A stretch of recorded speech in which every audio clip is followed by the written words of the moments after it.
Friends, welcome back to our channel. మరి నేను ఈరోజు అనంతపురం జిల్లాలో, అది కూడా అనంతపురం పట్టణానికి దగ్గరలో, అంటే 3 కిలోమీటర్ల దూరంలో శ్రీ శ్రీ అశ్వత్థనారాయణ స్వామి దేవస్థానానికి అయితే వచ్చానండి. మరి ఇక్కడికి చేరుకోవాలంటే తపోవనం నుంచి అయితే 1.5 కిలోమీటర్ 2 కిలోమీటర్లు అవుతుంది. అనంతపురం బస్ స్టాండ్ నుంచి అయితే కరెక్ట్గా 3 కిలోమీటర్స్ లోపల ఉంది. ఇది ఈ దేవస్థానం వచ్చేసి చూడండి, ఇక్కడ మనకు సోమలదొడ్డి అని గ్రామం ఉంది. ఇక్కడ నుంచి 1/2 కిలోమీటర్ కూడా లేదు, అంతా కూడా ఒక 500 మీటర్స్ ఉంటుందండి. ఇక్కడ ఈ దేవస్థానం వచ్చేసి తడకలేరు అనే ఇటువంటి ఏరుకి పక్కనే ఉంటుందన్నమాట. ఇక్కడ ఇటువంటి తడకలేరు బ్రిడ్జ్ కూడా పడింది. సో ఈ టెంపుల్ యొక్క వ్యూ అంతా కూడా మనం ఒకసారి అయితే చూద్దాము. మరి మీరైతే ఈ వీడియోని చివరి వరకు చూడండి. ఇంతవరకు మా ఛానల్ని సబ్స్క్రైబ్ చేసుకుని వాళ్ళు సబ్స్క్రైబ్ చేసుకొని బెల్ ఐకాన్ అయితే యాక్టివేట్ చేసుకోండి. శ్రీ శ్రీ అశ్వత్థనారాయణ స్వామి దేవస్థానం. ఇప్పుడు ఈ లోపల వ్యూ అంతా ఒకసారి అయితే మీకు చూపిస్తాను, చూడండి. ఇక్కడ ఈ లోపలికి వెళ్తే పంచముఖ ఆంజనేయ స్వామి దేవాలయం అయితే ఉంది. చూస్తారు కదా, ఇదంతా తడకలేరు బ్రిడ్జ్ అనమాట. ఇదంతా తడకలేరు, అక్కడ అంతా ఏరు బారుతూ ఉంటుంది చిన్నగా. సో ఇప్పుడు కొత్తగా ఈ బ్రిడ్జ్ అయితే కట్టున్నారు. ఇంక ఇక్కడ శ్రీ పంచముఖ ఆంజనేయ స్వామి దేవాలయం ఉంది. ఇక్కడ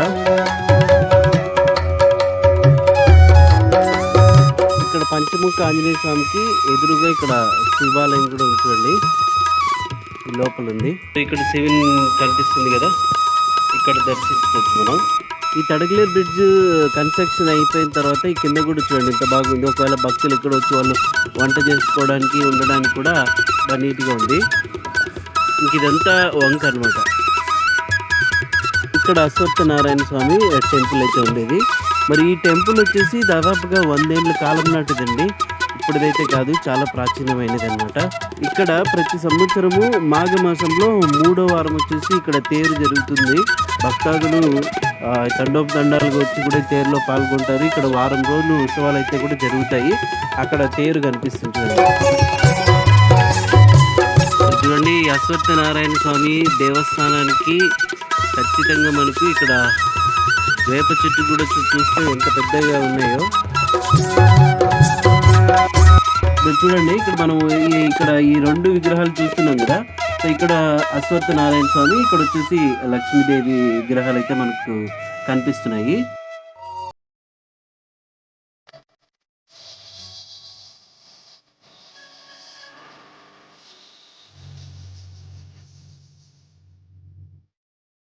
చూస్తున్నాం కదా, ఈ దేవాలయంకి చుట్టూ మనకు ఆహ్లాదకరంగా ఉంది. ఇంకొక ఏంటంటే మొత్తం ఇక్కడ చాలా వరకు ఎక్కువ పెళ్ళిళ్ళు కూడా ఇక్కడే జరుగుతుంటాయి ఈ ప్లేస్లో.